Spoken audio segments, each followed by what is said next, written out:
श्री स्वामी समर्थ. जय जय स्वामी समर्थ. चला, आज आपण 31 डिसेंबर पुत्रदा एकादशी निमित्त बोलणार आहोत. तर पुत्रदा एकादशीला काय करावे, काय करू नये, आणि ज्यांना कोणाला संतान प्राप्ती हवी आहे त्यांनी तर ही एकादशीचं व्रत 100 म्हणजे 101% करावं म्हणजे करावं. तर ह्या पुत्रदा एकादशीमुळे खूप काही आपल्या आयुष्यात बदल घडतात. तर पुत्रदा एकादशी 31 डिसेंबरला असल्यामुळे आपण ह्या वर्षी हिंदूंनी खरंच जागं झालं पाहिजे. हिंदू समाजाने तर हिंदू लोकांनी अजिबात बाहेर खायला जाऊ नये आणि घरामध्येच आपला 31 डिसेंबरचा सण साजरा करावा. पण मी तर म्हणेन 31 डिसेंबर म्हणजे हे काही सण वगैरे काही नसतं. त्यासाठी तुम्ही मांसाहार करू नका. हिंदूंनी जागरूकता करावी असं मला वाटतं. तर आपण आपला धर्म वाचला तर आपण वाचल हे मात्र नक्की आहे. जो रामनाम भजेल तोच सर्वश्रेष्ठ असेल ह्या जगामध्ये.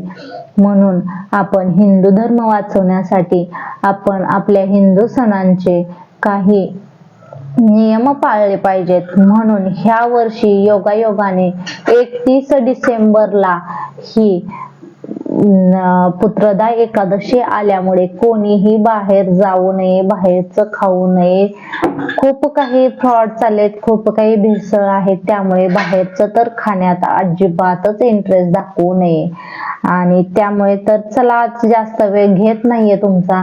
तर मी तुम्हाला पुत्रदा एकादशी, ज्यांना कुणाला पुत्र प्राप्तीसाठी, कुणाला म्हणजे 10 वर्ष झाले लग्नाला, 20 वर्ष झाले मुलगाच नाहीये, मुलगीच नाहीये, तर पुत्र प्राप्ती होण्यासाठी तुम्ही हे करायला, पुत्र प्राप्तीचा, संतान प्राप्तीसाठी आपण ही एकादशी धरली पाहिजे. म्हणजे उपवास तर केला पाहिजे. आणि आपल्या श्रीकृष्ण, लल्ला श्रीकृष्णांचं आपण पंचोपचार पद्धतीने पूजन करून आपण त्यांना स्मरण जाऊन संतान गोपाल यंत्र म्हणून,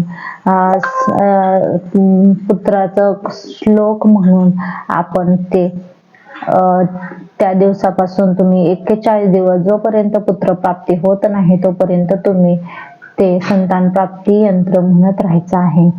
तसेच 31 डिसेंबर 2025 रोजी पौष पुत्रदा एकादशी आहे, जी संतान प्राप्तीसाठी अतिशय महत्वाची मानली गेली आहे. या दिवशी भगवान विष्णूंची पूजा करून उपवास केल्यास अतिशय उत्तम. आणि बाईने एकटीने नाही तर पती पत्नीने दोघांनीही तो उपवास मनोभावे, अगदी निर्मळ मनाने, स्वच्छ मनाने तो उपवास करायचा आहे. आणि आपल्याला संतान प्राप्तीसाठी विष्णू भगवानांना आणि माता लक्ष्मींना किंवा श्रीकृष्णांना पंचोपचार पद्धतीने पूजा करून मनोभावे प्रार्थना करून आपल्याला पुत्र प्राप्ती व्हावी म्हणून सुखी जीवन होण्यासाठी, सुखी दीर्घायुष्यासाठी हे व्रत आपण करायचं आहे. तसेच उपवास करून अपत्य प्राप्तीचा आशीर्वाद मिळतो. तसेच मुलांच्या सुखी व दीर्घायुष्यासाठीही हे व्रत केले जाते. तसेच विवाहित, तुम्हाला सांगितलं विवाह जोडप्यांनीच हे व्रत करायचं आहे. तर या दिवशी तुळशीच्या पूजा करणे ही अगदी सात्विक म्हणजे अगदी महत्वाचं मानलं गेलं आहे. त्यामुळे पुत्रदा एकादशी म्हणजे काय, हे व्रत वर्षातून दोनदा येतं, 6-6 महिन्याला येतं. तर हे व्रत श्रावण शुक्ल आणि पौष शुक्ल पक्ष यामध्ये येतं. म्हणून पुत्रदा म्हणजे पुत्र देणारी, संतान देणारी ही एकादशी आहे. म्हणून हिचं महत्व आहे. तर महत्व काय आहे अजून, संतानहीन जोडप्यांना अपत्य प्राप्तीसाठी हे व्रत वरदानच आहे. म्हणून 2 व्रतांपासून सुरुवात करायची आहे. तसेच मुलांच्या सुखी आणि दीर्घायुष्यासाठी हे व्रत केलं जातं. तसेच या दिवशी विष्णूची पूजा केल्याने कुटुंबात सुख, शांती, अफाट धन संपत्ती, मान सन्मान सगळं काही मिळतं आणि सगळं कष्ट दूर होतात. म्हणून ह्या दिवशी विष्णूंची पूजा करावी आणि खूप म्हणजे धार्मिक श्रद्धेने खूप महत्वाचं मानलं गेलं आहे. तसेच कधी आहे तर 31 डिसेंबरलाच आहे. म्हणून पंचांगानुसार पौष शुक्ल एकादशी तिथी 30 डिसेंबर रोजी सकाळी 7:50 पासून 50 मिनिटांनी सुरू होते आणि 31 डिसेंबर रोजी पहाटे 5 वाजेपर्यंत आहे. तर 31 डिसेंबर रोजी गृहस्थांसाठी एकादशी असल्याने हे व्रत मानलं गेलं आहे. तर तुम्हाला सांगते या दिवशी व्रत आणि पूजा विधी कशी करायची. तर या दिवशी उपवास करून विष्णू भगवानांची पूजा करायची, तुळशीची पूजा करायची आहे.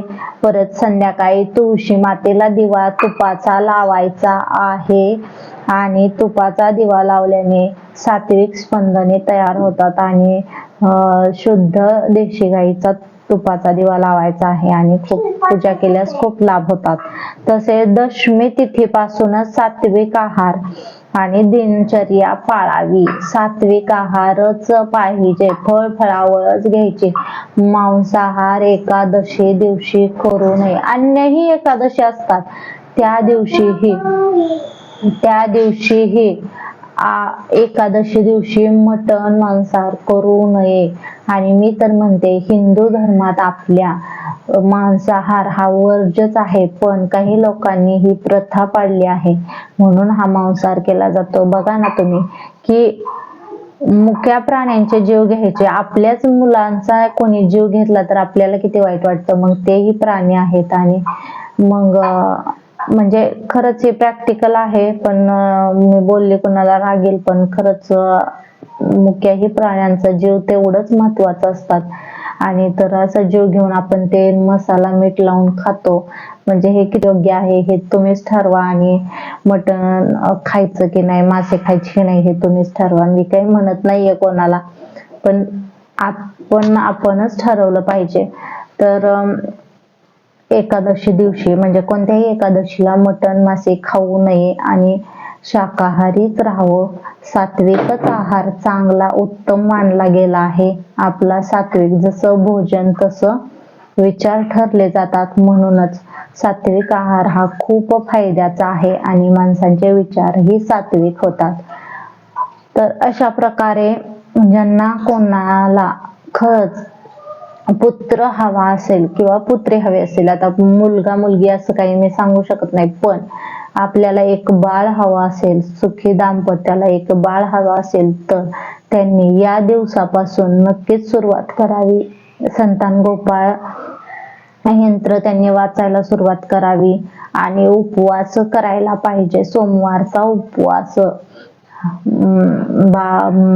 कृष्णांचा करून, कृष्णांना लोण्याचा नैवेद्य दाखवून, मनोभावी पूजा करून, दाम्पत्याने दर्शन करून मनोभावे प्रार्थना पुत्रप्राप्तीसाठी करावी. तर त्यांची ही इच्छा नक्कीच पूर्ण होते आणि ह्याचा अनुभव मी घेतलेलाच आहे. तर तुम्हीही घ्या नक्कीच आणि खरंच खूप खूप फायदेशीर आहे. तर ही पुत्रदा एकादशी अजिबात कोणीही डावलू नका. तर म्हणजे कोणीही व्रत सोडू नका. तर अवश्य दाम्पत्याने, सुखी दाम्पत्याने तर अवश्य हे व्रत करावं असं मी सांगेन. तर श्री स्वामी समर्थ. माझ्या चॅनल लाईक शेअर सबस्क्राईब नक्की करा. श्री स्वामी समर्थ. आणि झालेली सेवा मी स्वामी महाराजांच्या चरणी अर्पण करते आणि व्हिडिओ इथेच थांबवते. श्री स्वामी समर्थ.